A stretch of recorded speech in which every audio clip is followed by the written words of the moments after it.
The chittering below. Derek awoke to darkness so thick it felt like a weight on his chest. His first thought was pain, sharp and pulsing at the side of his head. He reached up, fingers brushing something warm and wet, blood. His second thought was silence. Not the comforting stillness of an empty room, but the crushing, airless hush of being buried alive. He inhaled sharply, dust and decay filling his nostrils. The air was damp, tinged with something acrid, something organic. Panic set in like an animal sinking its teeth into his spine. The fall. He remembered slipping, the ground giving way beneath him. His flashlight was gone, shattered somewhere in the abyss. He scrambled to his feet, arms outstretched in the pitch-black void. He reached up, hands searching for the tunnel he had fallen from, but the walls were impossibly smooth. No handholds, no escape. His breathing quickened. Then a sound. Soft, dry rustling, like paper crumpling in the dark.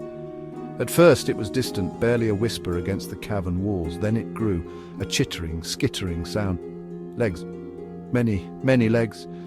Derek stiffened, his skin crawling before the first touch even came. Something small scuttled over his boot. Then another. Tiny legs, impossibly light, barely there. But they were there. He kicked, heart hammering. More rustling, more movement. The air vibrated with it, as if the very cave was alive. Then something wet and bristled brushed his cheek. He slapped at it with a strangled cry, but the movement triggered a response. The walls, the floor, the ceiling, everything exploded with motion. The swarm was awake. A cascade of tiny, writhing bodies spilled over him. Cockroaches, centipedes, beetles, things that squirmed and bit and burrowed. They poured over his arms, his legs, his neck, slipping beneath his shirt, into his sleeves. Tiny mandibles nipped at his flesh, testing, tasting. Derek screamed and thrashed, but they only clung tighter. Their legs caught in his hair, wriggled into his ears, brushed against his lips. He could feel them moving under his clothes, seeking warmth, shelter, seeking him. Then he heard it. A new sound beneath the chittering, deep and wet, a grotesque clicking that vibrated through the cavern walls. Something else was here. A faint green glow pulsed ahead, revealing the horror he had only sensed before. The walls were not just rock, they were covered in a thick, translucent membrane, pulsing like diseased flesh. Something twitched inside, shapes shifting beneath the film. Larvae, dozens of them. Their bloated, pale forms writhed as they fed, their bodies stretching, ready to hatch. Derek turned to run, but the ground wasn't solid anymore. It squelched beneath his feet, giving way in a sickening slurp. He stumbled, falling forward into something soft and yielding. The smell hit him. Rotten meat, decayed and wet. The glow revealed more. Bodies. Dozens of them. Skeletal remains entombed in layers of hardened resin. Skulls with empty eye sockets, grinning in silent horror.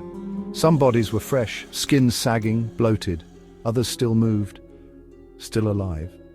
One of them turned its head toward him, or what was left of a head, half dissolved, jaw slack, eyes missing. The mouth opened, but no sound came, just a dry, clicking exhale. Derek tried to push himself up, but his hands sank into the thick resin coating the floor.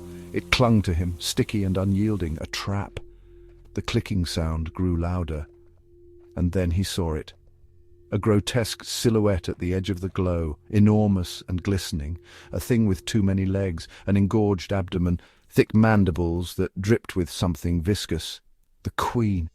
Her body undulated, and from the slits in her abdomen fresh larvae spilled out, wriggling hungrily toward him. Derek screamed, but the sound was drowned out by the chittering swarm. The insects surged forward, and the last thing he felt was 1,000 tiny mouths tearing into his flesh. Then the darkness swallowed him whole.